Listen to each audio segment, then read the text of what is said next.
Welcome back to my channel. আমি সুতপা চলে এসেছি আবার একটা নতুন সকালবেলা। তোমরা কেমন আছো? নিশ্চয়ই ভালো আছো, আমিও ভালো আছি। তা যেমন তোদের সঙ্গে সকালবেলা কাজ শেয়ার করি না, কারণ সেরকম পরিস্থিতি আমার নেই যে কোথায় ক্যামেরা রাখবো, কী করবো না করবো। তো সব বাসি কাজ করে তারপরে তোমাদের সামনে আসি। তা সব কাজ করতে চলে এসেছি। এসে দেখো মাথাটা সিঁদুর করে নিলাম, দিয়ে তাই এখান থেকে শুরু করি। তাই শুরু করলাম। তা এখন যেমন রান্নাঘর, তা চলো সঙ্গে থাকো, দেখতে থাকো। তা দেখো চলে এসেছি রান্নাঘরে। তা মাঝে মাঝে মানে গরম জল করে তো চা করি, কখনো কখনো এরকমভাবে চা করি, সেটা তোমাদের সাথে শেয়ার করছি। এমনকি আমার দেখা দেখি মেয়েও এখন শিখে গেছে। তাই তোমরা করো না, তোমরা চেষ্টা করো না, কারণ তোমাদেরকেও আমি তো বলতে পারবো না। তাই আমি এভাবে করে সেটা তোমাদের সাথে দেখালাম। তাই একটা 10 টাকা তোমার দুধের প্যাকেট নিলাম, পুরোটাই দুধের প্যাকেট নিলাম। তাই এর মধ্যে দিয়ে দেবো এবার পরিমাণ মতন চাটা যদি মনে হয় যে আবার একটু পরে সেটা দিতে পারো, কোনো সমস্যা নেই। আর আমি তো চিনি দেবো না, যেহেতু আমি চিনি খাই না, তার জন্য।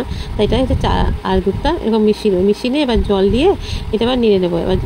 এবার গ্যাসে বসাবো, গ্যাসে বসিয়েও এটাকে নাড়তে থাকবো। তাহলে কী বলো, যে দলালা দুধটা সেটা সবটা ভেঙে যাবে, মানে যেহেতু জলটা হালকা গরম হয়ে যাবে, তো তার জন্য বুঝতে পারছো, সব ইংলিশ বুদ্ধি আর কি। দেখো দেখতে পাচ্ছ ঘেটে দিয়েছি, এবার হচ্ছে চাটা ফুটে গেছে।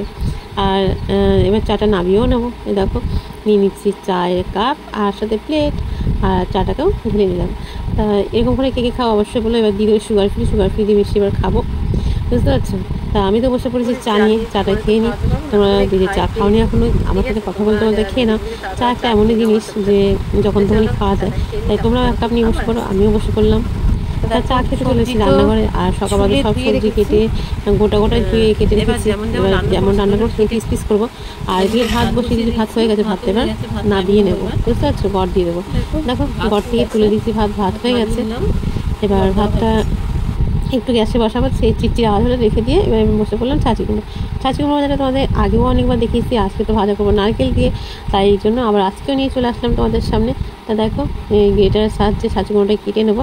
আমি তো ছাঁচি কুমড়ো ভাজা করে এরকম করেই মানে কাটি, তাহলে আমাদের বাড়িতে সবাই খেতে ভালোবাসে আর আমারও ভালো লাগে বেশ, তার জন্য।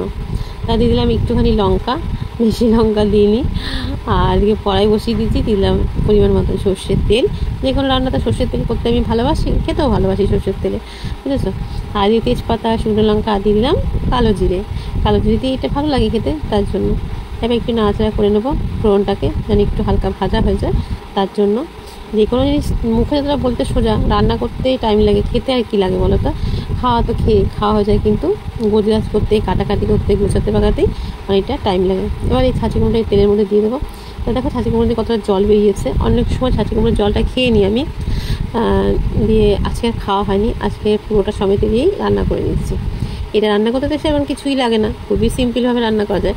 তাই দিয়ে দিলাম একটু নুন আর একটুখানি হলুদ। এটা দিয়ে এবার হচ্ছে কি অনবরত এটাকে ভাজা করবো, দেখতে হচ্ছে। দেখো একটুখানি হলুদের কাঁচা গন্ধটা চলে যাক, ততক্ষণ ভাজা করতে থাকবো। আর একটু ঢাকাঢাকি দিয়ে রান্না করলে এগুলো বেশ ভালো হয়, বুঝতে পারছো। আর দেখো হলুদটাকে ভালো করে মিশিয়ে নিয়ে সবগুলোর সাথে যখন মিশে যাবে, সব মশলার সাথে নুন হলুদ তো সব জায়গায় পৌঁছে যাবে আর কি। তারপরে হচ্ছে কি একটু নাড়াচাড়া করে দিয়ে তারপরে দিয়ে দেবো ওপর থেকে কিছুটা পোড়ানো নারকেল দিয়ে কখনো এরকম করে খেয়েছো তোমরা? কমেন্ট করে বলবে, ঠিক আছে।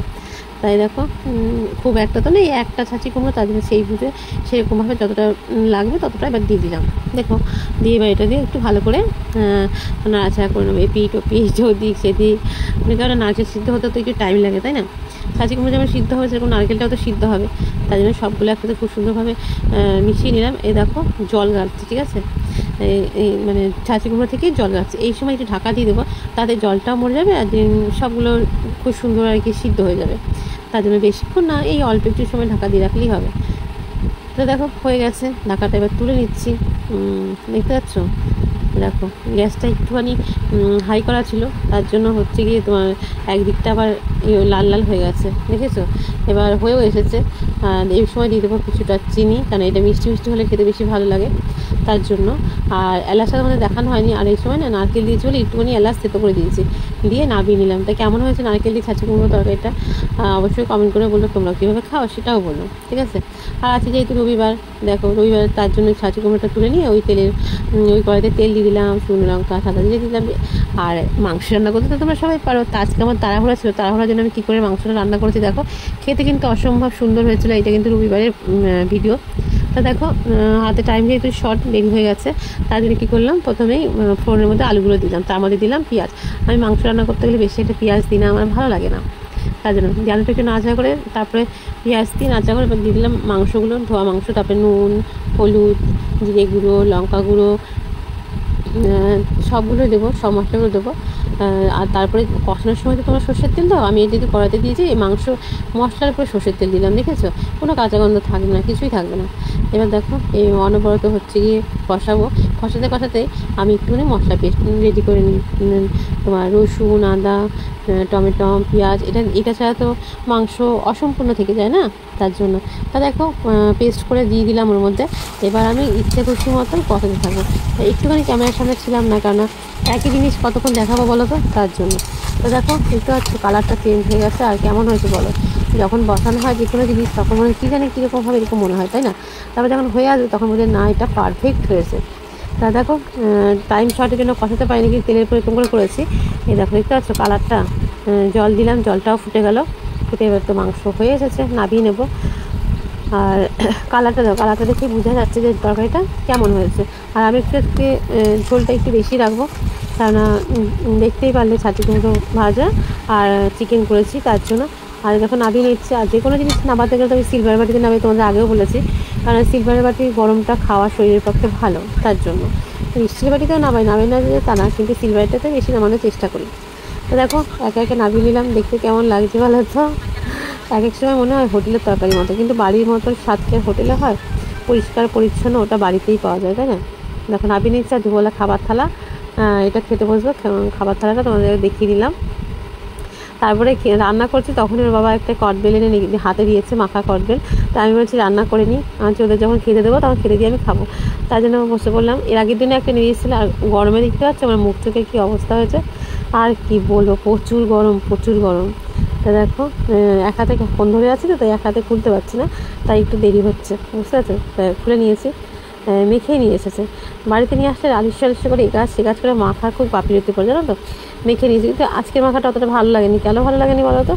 এর মধ্যে কাসন্দ দিয়েছে, কাসন্দ দিয়ে ভালো লাগে না, সেটা ঝালঝালি বেশি ভালো লাগে। ভালো লাগছে কিন্তু খুব একটা ভালো লাগছে না। ওর বাবাকে বলছে কেন কাসন্দ দিয়েছো, বুঝতে পারছো? তো সব কাজের মধ্যে টকটক খেতে বেশ ভালোই লাগে। তারপরে যদি হয় কারো মাখা, নিজের হাতে তো সব রান্না করা হয়, তার জন্য। তা দেখো খাওয়া দাওয়া করে সব কাজ করে তারপরে তোমাদের জন্য আসেনি, চলেছে রাত্রেবেলা। তা আজকে মাখবো আটা, তাই জলের মধ্যে দিলাম লবণ আর কালো জিরে, দেখো। আর এবার দিলাম আটা। ময়দা মাখিয়ে অন্যদিন, কিন্তু আজকে আটা দিয়ে রুটি করবো। আর দুপুরে যে তরকারি করেছিলাম একটু বেশি করেই ঝোল ঝোল রেখেছি রাতে রুটি খাওয়ার জন্য। আর আজকে যেহেতু খাবারটা তাড়াতাড়ি খেতে হবে, তাই তাড়াতাড়ি খেয়ে নিচ্ছি। তা দেখো সবগুলো মাখা হয়ে গেছে, লেচি কেটে নিলাম, এমনকি বেলেও নিচ্ছি, দেখতে পাচ্ছ। দিয়ে তোমাদের আর সবটা দেখায়নি, দিয়ে ভেজে তুলে নিয়েছি থালাতে, সেটাই দেখিয়েছি, ঠিক আছে। তা কালো জিরে রুটি কে কে ভালোবাসা সে বলো। তা দেখো চিকেনের তরকারি আর রুটি, দেখতে পাচ্ছ রাতের খাবার, তো আমি খাই। তা তোমরা বলো ভিডিওটা কেমন হয়েছে, ভালো থেকো, সুস্থ থেকো, সবাইকে টাটা।